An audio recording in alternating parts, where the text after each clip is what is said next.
बिस्मिल्लाहिर्रहमानिर्रहीम। जी dear students, क्या हाल चाल है। उम्मीद है आप सब खैरियत से होंगे। आज की वीडियो में हम इंशाल्लाह पास्ट परफेक्ट टेंस को डिस्कस करेंगे। पास्ट परफेक्ट टेंस का मतलब है फेल माजी मुकम्मल। परफेक्ट का मतलब होता है मुकम्मल और पास्ट गुजरे हुए को कहते हैं, माजी को कहते हैं। सबसे पहले हम इसकी तारीफ देख लेते हैं कि क्या इसकी डेफिनेशन है, क्या पहचान है। ऐसे तमाम फ़िक्रात जिनमें गुज़रे हुए ज़माना में कोई काम का मुकम्मल होना पाया जाए तो वो फ़िक्रात फ़ेल माज़ी मुकम्मल के फ़िक्रात होते हैं।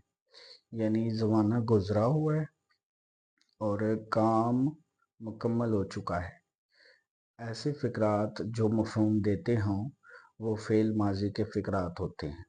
आम तौर पर इनकी पहचान या निशानी वो ये होती है कि उर्दू फ़िक्रात के आखिर पर चुका था, चुकी थी, चुके थे या इसके अलावा, यही नहीं बल्कि इसके अलावा भी निशानी होती है और वो ये है लिया था, ली थी, लिए थे वगैरह आता है। मिसाल के तौर पर तुमने नाश्ता कर लिया था। अब देखें, कर लिया था अलिफ था एंड पर है और ज़माना है पास्ट। और पास्ट ये जो सेंटेंस है ये शो कर रहा है कि पास्ट में काम मुकम्मल हो चुका है, परफेक्ट है। मैंने सबक याद कर लिया था, तो ये परफेक्ट है। वो गाड़ी खरीद चुके थे, तो ये भी पास्ट परफेक्ट है। तो उम्मीद है आपको पहचान और तारीफ का पता चल गया होगा कि एक्चुअली में पास्ट परफेक्ट टेंस होता क्या है। आगे हम चलते हैं सिंपल अफर्मेटिव या पॉजिटिव सेंटेंसेस की तरफ। सादा फिक्रात यानी जो पास्ट परफेक्ट टेंस के सादा फिक्रात होते हैं उनको हम कैसे बनाते हैं। सबसे पहले देखते हैं मेथड ऑफ ट्रांसलेशन, यानी उर्दू में हमारे पास फिक्रा आ जाए तो हमने उसको इंग्लिश में कैसे ट्रांसलेट करनी है उसकी, ये देखते हैं जी। सबसे पहले हमने लगाना है सब्जेक्ट। सबसे पहले क्या लगाना है, सब्जेक्ट। सब्जेक्ट के बाद हम हैड का इस्तेमाल करेंगे। हेल्पिंग वर्ब कौन सा इस्तेमाल होगा, हैड।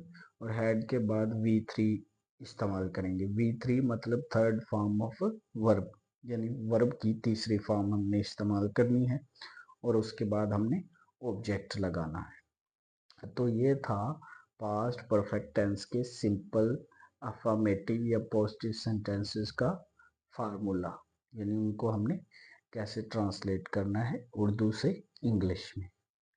आगे कुछ सिंपल अफर्मेटिव या पॉजिटिव सेंटेंसेस के एग्जांपल देख लेते हैं। जैसा कि एग्जांपल्स हैं, पहली एग्जांपल है कि वो सबक याद कर चुके थे। वो सबक याद कर चुके थे। They had learned lesson. इसमें देखिएगा सबसे पहले सब्जेक्ट है, सब्जेक्ट के बाद हैड है, किसका इस्तेमाल हुआ, हैड, और उसके बाद V3 का इस्तेमाल हुआ और एंड पर ऑब्जेक्ट लगा यानी लेसन। वो सबक याद कर चुके थे, वो इसमें सब्जेक्ट है, सबक इसमें ऑब्जेक्ट है, याद करना ये वर्ब है उनका, और हैड ये टेंस का इस्तेमाल है। ठीक है, हेल्पिंग वर्ब जो इस टेंस में यूज होना है। हमने मैच जीत लिया था, हमने मैच जीत लिया था, तो पास्ट है, काम परफेक्ट है यानी मुकम्मल हो चुका है। तो इसकी इंग्लिश बनाते हैं we had won the match. We had won the match, हमने मैच जीत लिया था। तीसरा सेंटेंस है अबू सैर के लिए चले गए थे।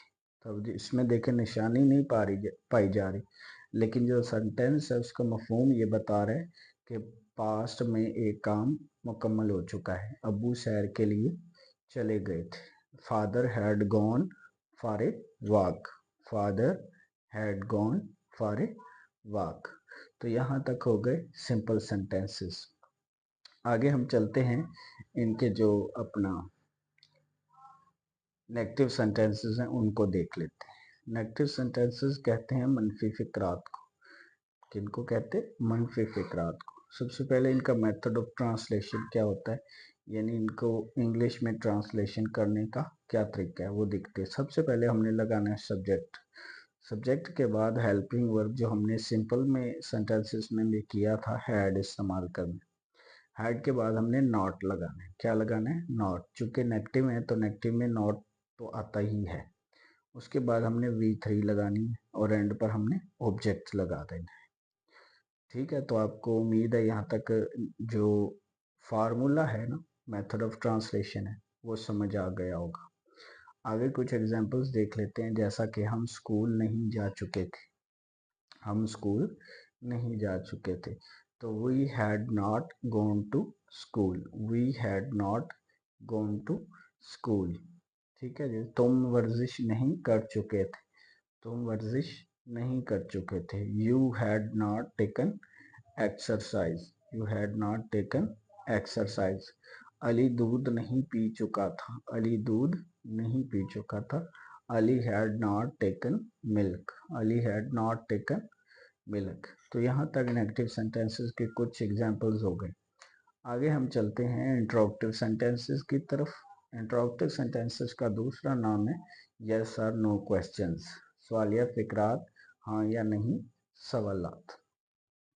हाँ जी, सबसे पहले देखते हैं इनका फार्मूला कि इनको कैसे बनाना है। सबसे पहले हमने हैड इस्तेमाल करना है, सबसे पहले हमने हैड लगाना है, फिर सब्जेक्ट लगाना है, फिर हमने V3 का इस्तेमाल करना है। V3 मतलब third form of verb, plus हमने ऑब्जेक्ट लगाना है और एंड पे हमने क्वेश्चन मार्क का इस्तेमाल करना है। एंड पे किसका इस्तेमाल करना है?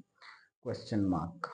तो यहाँ तक उम्मीद है आपको समझ आ गई होगी इंट्रोगेटिव सेंटेंसेस की। ये इनका फार्मूला था। आगे हम चलते हैं कुछ एग्जांपल्स की तरफ। जैसा कि क्या हमने नाश्ता कर लिया था, क्या हमने नाश्ता कर लिया था। Had we took breakfast, had we took breakfast. दूसरा है क्या माली पौधों को पानी दे चुका था, क्या माली पौधों को पानी दे चुका था। Had gardener watered to the plants, had gardener watered to plants. क्या माली पौधों को पानी दे चुका था। तीसरा सेंटेंस है हमारे पास, क्या हमने चाय पी ली थी, क्या हमने चाय पी ली थी।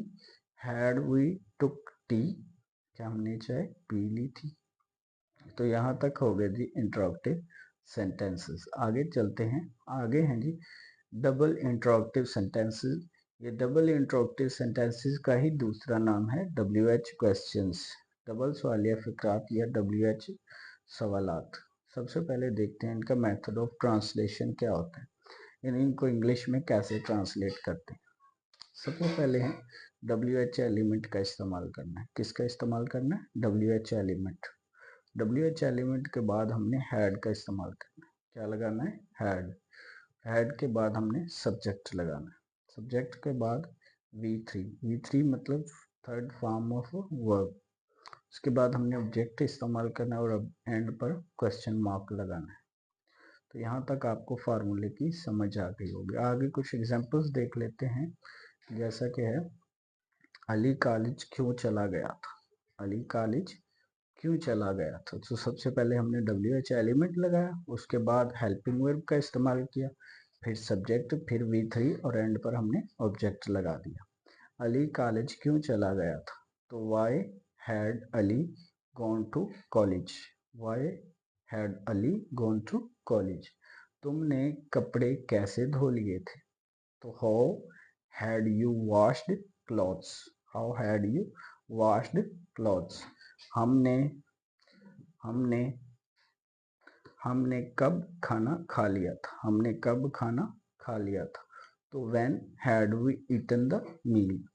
तो WH एलिमेंट व्हेन इस्तेमाल हुआ, उसके बाद हमने हेल्पिंग वर्ब का इस्तेमाल किया, फिर सब्जेक्ट, फिर V3 और एंड पर हमने ऑब्जेक्ट का इस्तेमाल किया। तो आई होप यहाँ तक आपको डबल इंट्रोगेटिव सेंटेंसेस की भी समझ आ गई होगी। आगे आपके लिए एक प्रैक्टिस एक्सरसाइज है जिसको आपने प्रैक्टिस करना है और मुझे कमेंट्स बॉक्स में इनके आंसर्स कमेंट करने हैं।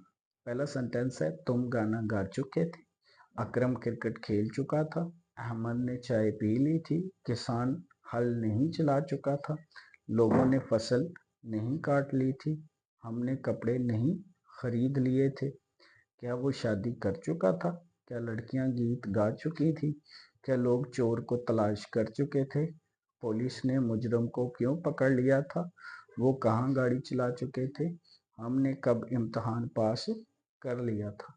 तो यहाँ तक 12 सेंटेंसेस हो गए। इन 12 सेंटेंसेस पर मुश्तमिल आपने एक्सरसाइज को प्रैक्टिस करना है और कमेंट बॉक्स में इनके आंसर्स लिखने हैं। उम्मीद है यहाँ तक आपको वीडियो की अच्छी से समझ आई होगी। अगर आपको वीडियो की अच्छे से समझ आई है, कुछ ना कुछ सीखने को मिला है, पसंद आई है वीडियो, तो काइंडली वीडियो को लाइक, शेयर और चैनल को सब्सक्राइब कर दीजिएगा। मिलते हैं अगली वीडियो में, तब तक के लिए अल्लाह हाफिज़।